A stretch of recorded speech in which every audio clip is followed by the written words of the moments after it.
emsal teşkil eden Mardin'de düzenlenmesi de ayrıca anlamlı olmuştur. Varlıkların belgelenmesi ve kurtarılmasına yönelik son 2 yıldır dahil olduğum Kültür Varlıkları ve Müzeler Genel Müdürlüğü ekibinden biri olarak alanı yaklaşık bu 4. gelişim. Sayın Valim, gerçekten biraz önce Vecihi Hocamızın da gayet veciz bir şekilde ifade ettiği üzere bölgede çok yoğun, uzun soluklu, yorucu bir çalışmanın finaline doğru gelmiş bulunuyoruz.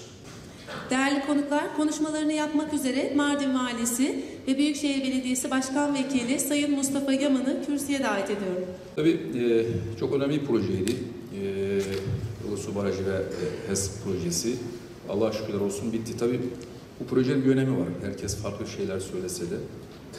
Çevreye duyarlı, kültür varlıklarına saygılı, tabiat varlıklarına saygılı bir şekilde ve o nedenle de uzun süre devam ettiren bir proje oldu.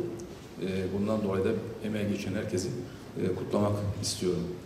Geçen sene 3,5 milyon turist ağırladık. Bunun 750 binden fazlası yatılı. Bugün itibariyle 4 milyonun üzerinde turistimiz var. Bu seneki hedefimiz 5,5 milyon turisti. İnşallah 31 Aralık'a kadar bu hedefimizi tutturacağız. 1 milyonun üzerinde yatılı turist ağırlamış olduk. Tabii bölge artık bu hale geldi. Huzur sağlandı, yatırımlar yapılıyor. Sizlerin önemli katkıları var, bunu biliyoruz.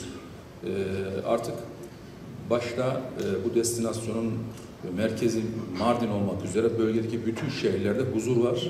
Bütün şehirler artık merak ediliyor.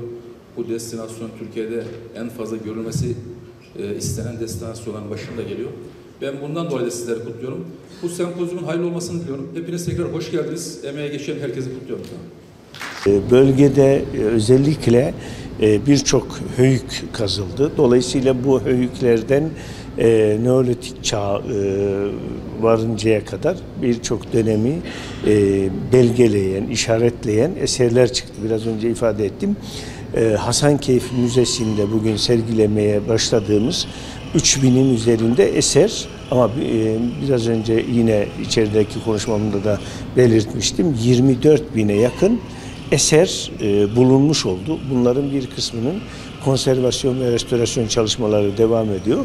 Onları da tamamladıkça inşallah Hasankeyf Müzemizde sergilenmesi mümkün olanları sergileyeceğiz. Zira bütün eserlerin sergilenmesi de gerekmiyor. Aynı benzer eserlerin daha çok şöyle ifade edeyim, daha göze gelenlerini, unik olanlarını sergilemeye gayret ediyoruz. Gerçekten yani bir ilçe için, hele Hasankeyf özelinde küçücük bir ilçe için 24.000 metrekare toplamda kapalı alana sahip, 5.000 küsür sergi alanına sahip, 5.000 küsür metrekare sergi alanına sahip bir müzenin yapılmış olması bile bu bölgede çıkması muhtemel olan eserlerle ilgili bir öngörüydü.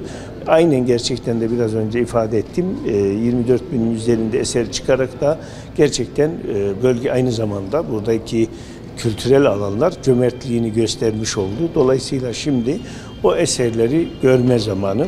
Hasankeyf'i belki şehri otantik olarak yaşatma imkanı bulamayacağız ama şehrin kültürünü yansıtma imkanı bulmuş oluyoruz bu müzeyle. İnşallah bütün yöre halkımızı ve özellikle tabii bugün bu haberimizi izleyen bütün Türkiye'deki vatandaşlarımızı bu özel müzeyi de görmelerini hasreten bekliyoruz, istiyoruz.